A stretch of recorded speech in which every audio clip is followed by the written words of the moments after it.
Camille bistado na ang tinatagong lihim ni David. Nalaman na ang tinatagong sikreto nito na magpapakasal na dahil naiwan sa kwarto nila ang wedding invitation. Nakakaawa ang sinapit ni Camille. Kailan kaya matatapos ang kalbaryo ni Camille sa buhay ni David? Napakamartir mo naman, Camille. Bakit mo pa pinagtiyagaan si David gayong sinasaktan ka na niya ng harap-harapan? Kasi magpasama sana ito si Camille na magpa-check up. Tapos sinabihan siya ni David na ikaw na ang magpa-check up. Kaya mo na yan. Oh, grabe. Habang inaayos ni Camille ang higaan nila ni David, nakatingin siya sa isang sulok at nakita niya yung bag ni David, at saka nung pagkuha niya sa bag ni David, hindi sinasadya na nahulog naman yung invitation.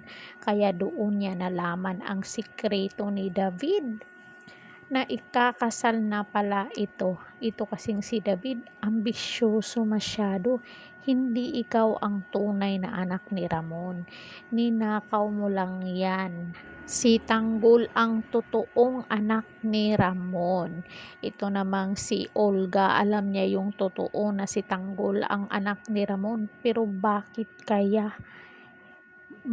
kaya si David ang nandyan? Malalaman natin yan, ang kahihinatnan dyan.